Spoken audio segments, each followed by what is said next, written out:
So I hurt my shoulder a little bit. Just um,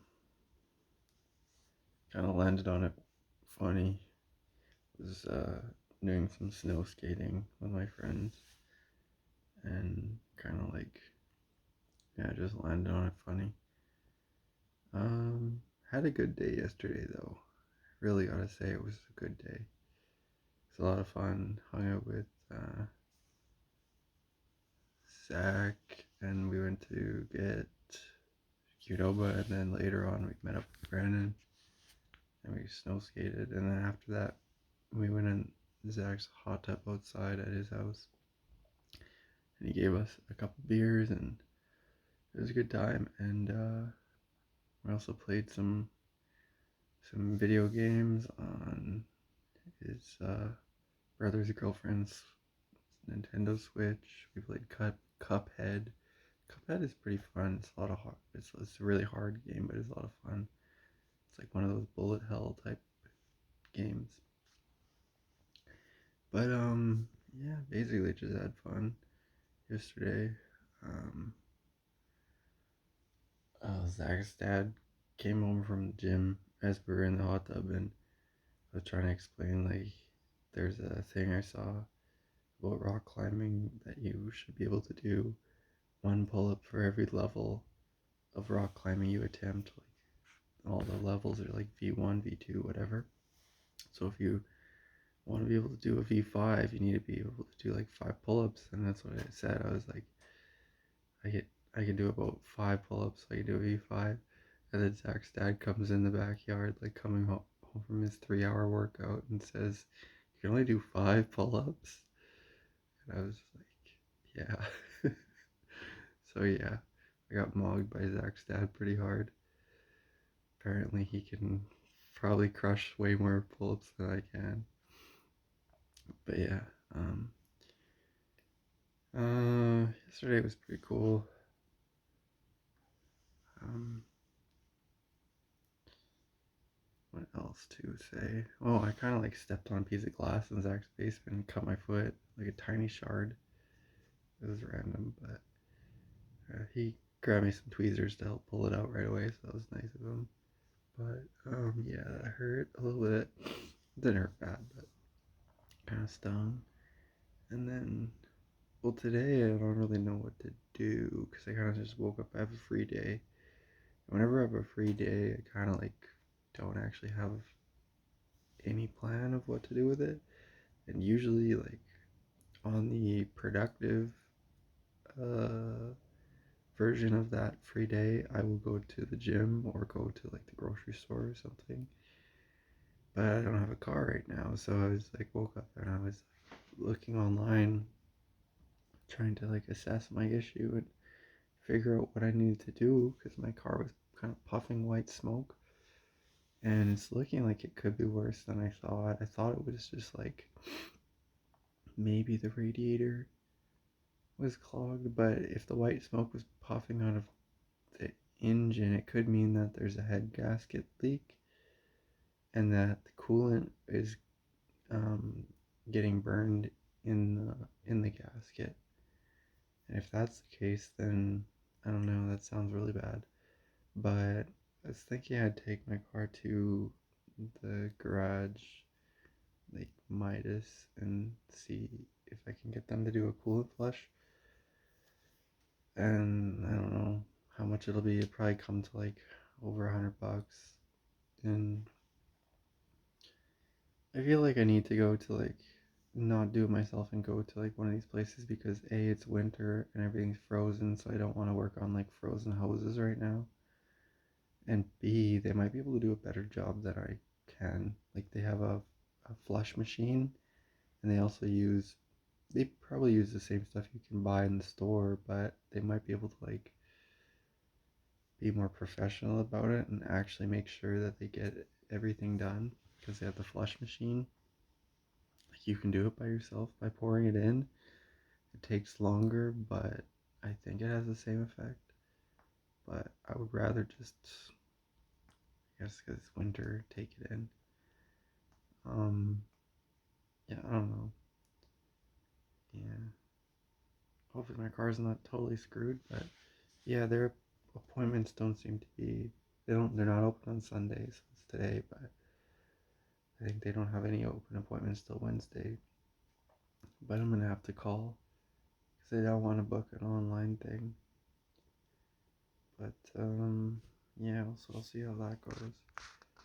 But yeah, kind of have no car right now, so I'm kind of just sitting here like not really knowing what to do with my day because it's like I don't know around it's 11 a.m. and so far I've brushed my teeth and drank a glass of water, and yeah, I have no idea what to do. Mostly what I end up doing on days like this is just on the unproductive version of days like this is just watching YouTube, TV, playing video games, basically until the end of the day, and then staying up super late, doing the same thing, and then going to bed. And like at some point, I'll get some food, but that's about it. When you do live like that for too long, you end up getting kind of fat and lazy, and that's how that's how I'm getting. I don't want to be like super fat and lazy, so yeah, I don't know. I'm just thinking I could also like walk to the gym. I mean, I have a Planet Fitness membership. It's not super far. It is far, but probably be like a 20-minute walk. Actually, might be a little longer, maybe like 25. It's also freaking cold out, but I mean, I could just put on a lot of clothes and walk there, stuff all my stuff into the locker, change into gym stuff, and work out. I don't even know what workout I would do. I could probably like start doing weights again instead of just doing cardio. Yeah, not super motivated today, but also don't want to waste like my entire day but doing nothing again. I wish I had a car right now. Shoot. There's also people I could bug to give me a ride. I could bug my roommate Victoria. She's been giving me rides. I could bug my friend Jesse. He's been giving me rides. Then there's a couple other people I could potentially bug, but I haven't really bummed rides off them. I don't know if I want to start. But yeah, just kind of like honestly just sort of sitting here. Don't really know what to do. Um, what else can I talk about? Uh, hmm. Okay, well, I'm probably gonna dump my online girlfriend because she got an upside down cross tattoo, and I am kind of disgusted by that in a little bit. I'm not really into the whole like Antichrist Satanism thing. I actually think it's really stupid, but um, she says it's not because of the Antichrist or the Satanism part, and sent me some Wikipedia articles showing that the upside down cross, also called the Peregrine cross, is actually a symbol of, I think, St. Peter feeling like he was not worthy to be crucified like Jesus was, so decided to request being crucified upside down. And I mean, okay, that's fair, has its own like historical validity, right? But I don't think she got it for that reason. She said she got it for just because it looks aesthetic. And like, if you think the upside down cross looks aesthetic, that aesthetic is like basically in modern days, it means like the Antichrist, and like it's counter to the church, and it's like you're trying to prove like something that looks cool to be against the church. It's like, bruh, that's not cool.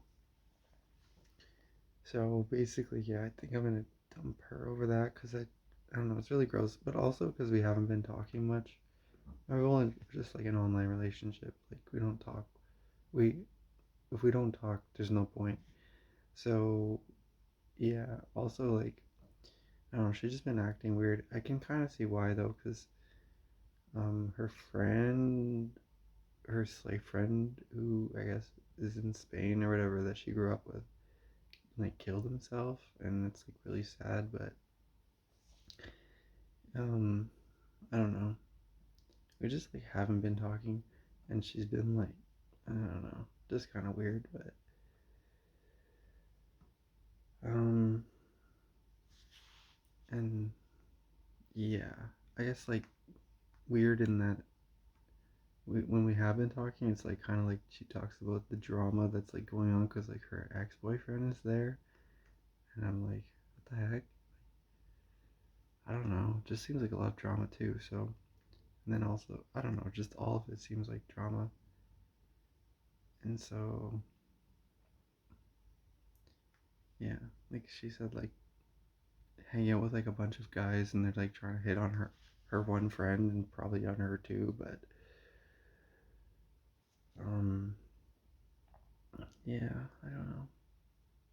Just kind of like it's not fun anymore. And it's also kind of creeping me out that she's getting like these weird tattoos. So yeah, probably just dump her. And then after that, I don't know. Kind of don't have like any super desire to be in a relationship, but I mean, it would be fun. Just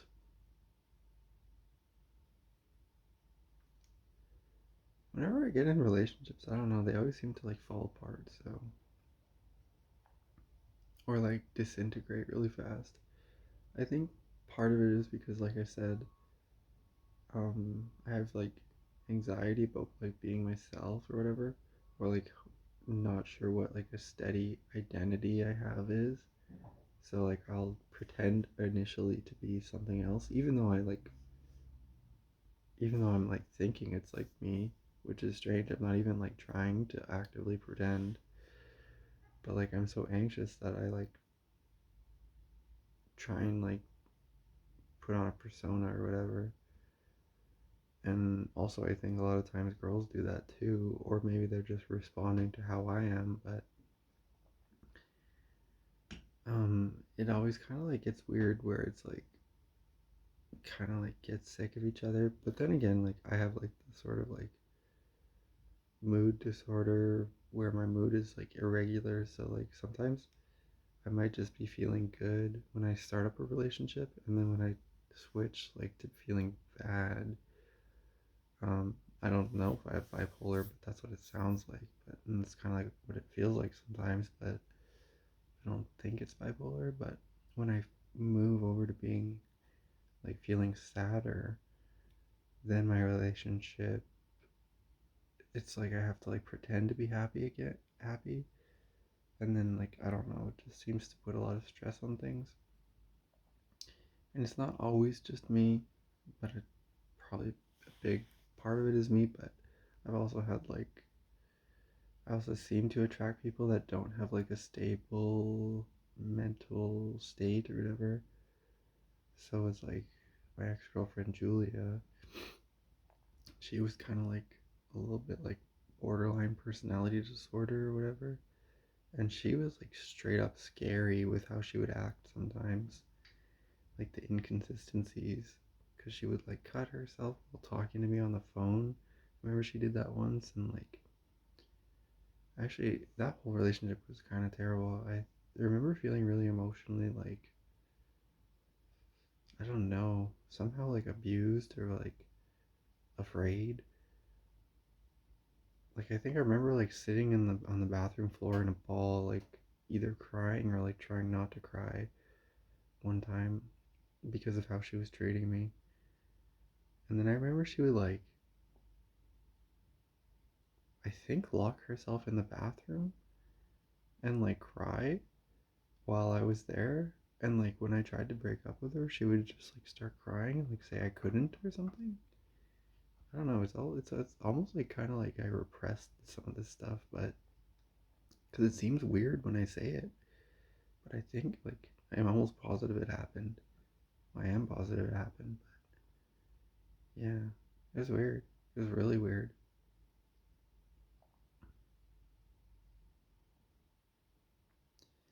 So, um, yeah, we eventually did break up, but it was like it had to be her idea. So like she said I couldn't break up with her when I tried to like a couple times, and then I just kind of like I guess said okay, and then she like took some time and like probably talked to her friends or something, and finally came over and broke up. Or like actually she just like sat down and acted weird. Like said we needed to talk, and then I and she was like all her makeup was all done up and stuff, and like it was just super awkward. And then I finally said, so we should break up. And then she like acted all relieved that it was my idea, and I was like, you weren't relieved that it was my idea before. Like she just took some time to accept it, and then probably like thought it was her idea or something. I don't know. I don't know. It's just like, yeah, very controlling behavior for sure. Had to be her idea, or had to be under her um, notion of how things should go. But anyways, I told her to get the hell out, and we actually haven't ever spoken since, which is really good. I prefer that. I prefer not having contact with exes and stuff. Even though I tried once, actually, with my last ex girlfriend. Was her name's Paige, and we like it was weird how we broke up. I kind of like we weren't like doing great, and like I think it was just more like like a I don't know if it was a scapegoat, but like a surface reason that I think we broke up was like I told her, and I was mostly joking when I said it, that I hate Jews, and like I swear I was mostly joking. Like I know it sounds terrible or whatever, but um now I don't favor all Jews. I don't hate all Jews. I just don't favor all Jews now. Is how I put it. It's like a better way to put it, but and my reasons for that, like I could talk about in another video, but um yeah, I told her that, and she just like I don't know said like you can't say you hate a group of people and stuff like this, and broke up with me over that. So yeah, whatever. But yeah, we tried hanging out after that, and it was super awkward. And like that girl, I swear, has like some of the worst anxiety I've ever known. Cause like I don't know, um, she was like super uncomfortable to be around when we were just hanging out as friends. And her dog was freaking the fuck out too. And like owners and dogs, they have like a special connection, and like the dog can sense when the owner is feeling like upset or nervous or anxious. And the dog will start to mirror that or like try to like do something to make the owner feel better. And the dog was freaking the fuck out. And like it was terrible the whole time we were there. The dog was like barking, and like she also should not have a dog where she lives. She like moved to a condo, which is like kind of like an apartment basically that you buy. And the dog would like scratch the door all day while she's gone, because when I went there, it was like a new condo, and the door was scratched to hell by the poor dog, who was like obviously bored as heck and had crazy separation anxiety from its owner when it would leave all day to go to work. And then there was no yard. There's like a tiny balcony, and like I don't know what the whole like pee and poop situation was, but like obviously the dog has to pee during the day. So it's like, where is it peeing? Like, there's like a tiny balcony, and like she leaves everything locked all day. But then she comes home and walks it, like walks in the morning and walks when she comes home. So it gets like 1 or 2 walks a day. Um, and yeah, I just felt bad for the poor dog. It's a nice dog too, just like obviously very pent up energy and pent up anxiety in the dog. And I don't know, when I was like hanging out with her, it was just super awkward and uncomfortable. Yeah, and I bought her. Okay, so I bought a motorcycle and I rode it over there, and she like legit did not care. So I don't know. I felt like she was kind of a bitch for that. Like just like not even saying like, "Hey, that's cool" or whatever. She said, "Oh, so that's what you spend your money on?" And it's like, I don't know. Just like had a very I don't know. What would you call that? Just seemed like spiteful or like negative, like not interested in like just hanging out, having fun, and whatever. I don't know. Being friends, I guess. But yeah. So yeah, haven't talked to her since, but I haven't talked to any other exes since too. Yeah. I don't know. My relationships don't really tend to work out super well. And I think it's probably, well, I know it's probably due to like how I was raised and everything. Um, yeah, having like a single mother, having um, just constant issues at home, and not having any example of what it looks like to see a loving family or to experience like love from my family makes it very difficult, makes you very like closed off. I think one of my therapists said that when you have um, a difficult relationship with your mother, it makes you cold. And when you have a difficult relationship with your father, it makes you a narcissist. So I definitely noticed like both of those qualities in myself, and also have the really anxious feeling of like knowing there's something wrong but not knowing what, and also like being afraid that I have problems too. And it's a big part of a big compounder to the problems is being afraid that you have problems, because it makes it just that much worse, because you it's like you can't accept and work on them. It's like um when people say like in Alcoholics Anonymous or whatever, the first step is admitting you have a problem. Well, similar to like mental health issues, like the first step is admitting you have a problem sometimes. And that can be so scary, because like especially for some people, like I've talked to people, and not like trying to like poke a finger at them or whatever, but like helping them explore like what the issue is that they're dealing with, and then they say like I gaslight them and whatever. And like the term gaslighting seems like has to, I'm sure it has like a a an, a time and a place to be used, but like as soon as you bring up anything to do with like mental health or like the deeper issues that can be the causes of some things, some people get like so freaked out and they're like, "Oh, you're gaslighting me." And this has happened twice where I was not in any way trying to like um trying to like make people think that they were crazy or something, or like, yeah, I don't know. And they just say that I'm like gaslighting them. It's like, bro, no, I'm not. Uh, yeah, it's pretty frustrating, but definitely like I think it's like a personal journey for everyone with their mental health, because like, and like the only other person who can really talk about things with someone is either like a very trusted friend or a psychiatrist or like psychologist or something. because like it's literally their job. So it's like, try telling a psychologist that they're gaslighting you. Like it won't work.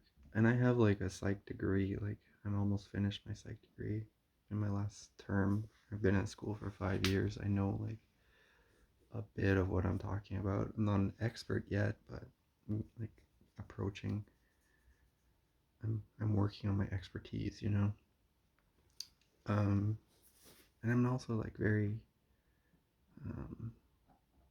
neutral, like not neutral, but like careful when I tell people things. Like I don't tell them it's like this is your issue. I try and like tell them like that there can be multiple factors and like one of them could be like, you know, these different things. But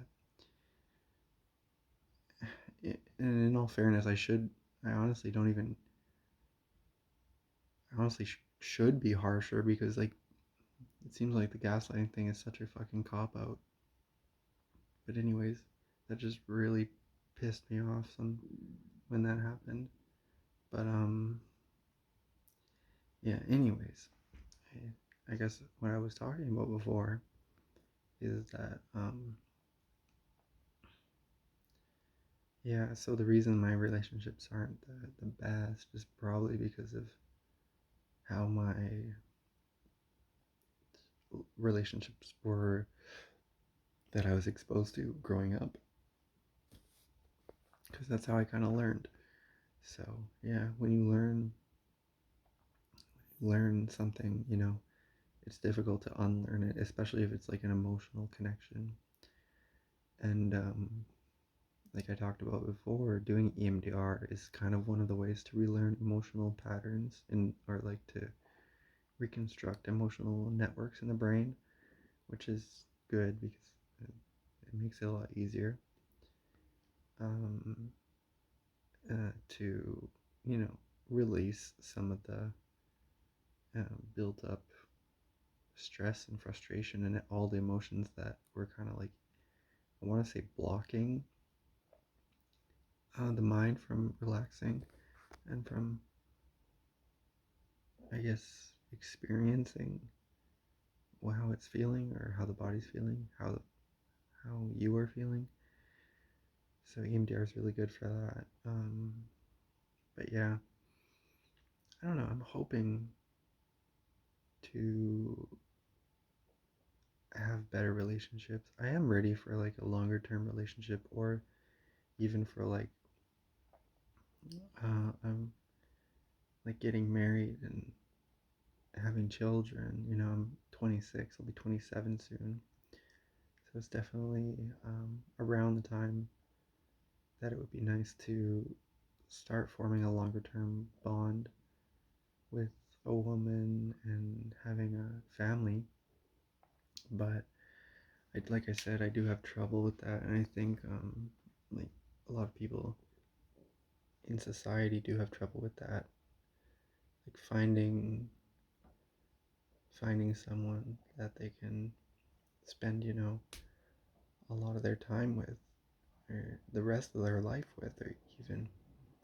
And part of it is like, well, there's a lot of different parts, but like, yeah, my upbringing was bad. I'm sure a lot of people can relate that they haven't had the best upbringing with like the most high quality relationships because like the divorce rate in North America is very high. It's around 50%, I think. Marital conflict is high. A lot of people have lost faith in marriage, don't even believe in it at all, or have accepting views toward divorce. Like they think that marriage is just kind of whatever, and you can just, if you don't like your marriage, you can just get a divorce, you know? And that sort of, that just,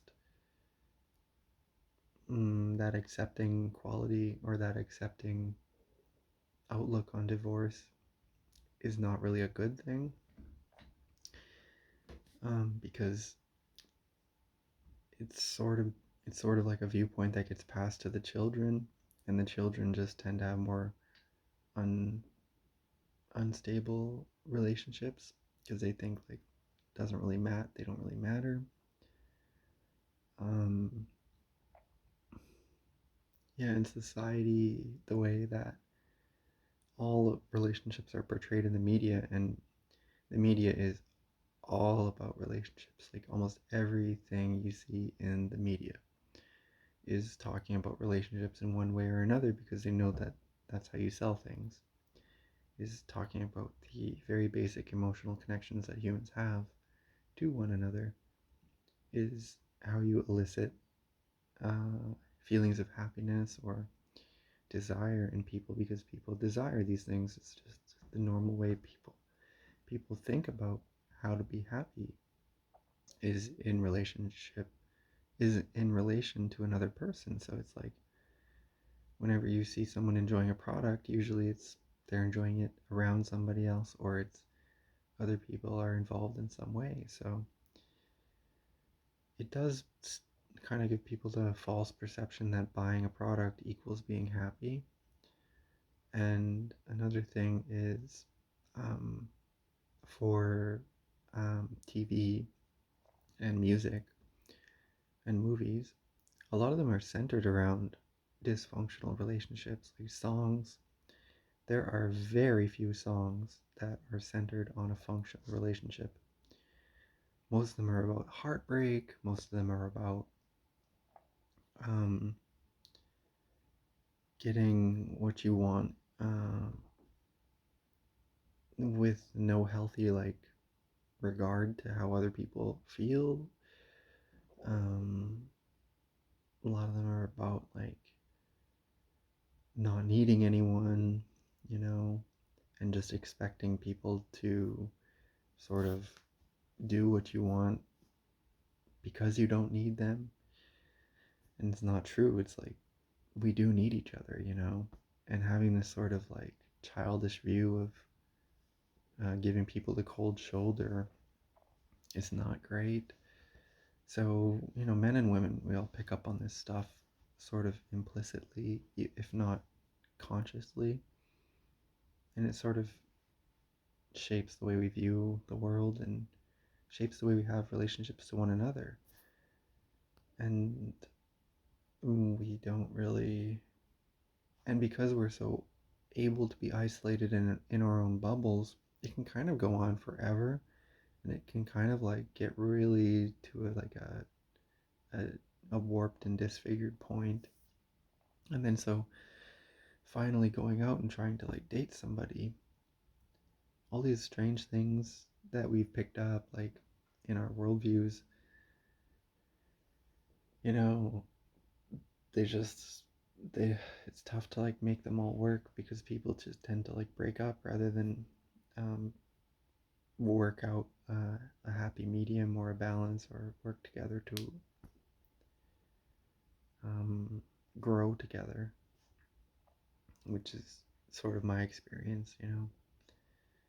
A lot of it, I have to admit, is due to fear for sure. Because when you don't want to, like, for me, when you don't want to, when you have anxiety and you have feelings like something is going to go wrong, you tend to just manifest that or make things go wrong before you think they will go wrong. So it's like that whole self-fulfilling prophecy type deal. It's like it wasn't going to happen, but you thought it was going to happen, so you made it happen, and then it happened, and therefore it happened. So like I know like for a fact like a lot of my relationships could still be going like because I was with a lot of girls that I have been with a lot of girls that really were, you know, nothing wrong with them um, in terms of having a long-term girlfriend, but I kind of just injected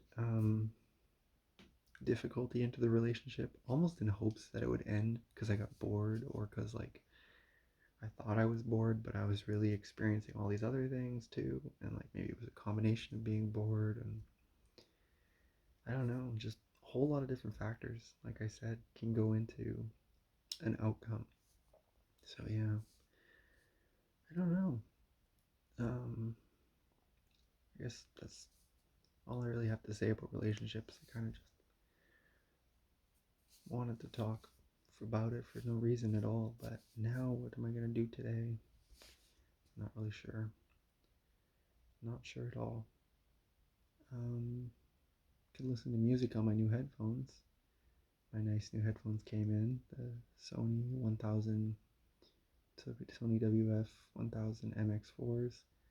Yeah, they're pretty good, pretty nice. But ideally, I would like to find my way to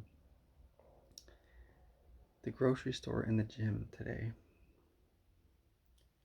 Yeah, I'm gonna see if I can get a ride off someone and just kind of feel it out and see how that goes. Yeah, and I want to buy some nice healthy food. I'm really feeling some nice home cooked healthy meals lately. A lot of veggies, some good protein, and some solid carbs. It'd be really nice. And some workout, some nice strength training. Build some muscle and feel nice soreness. Okay.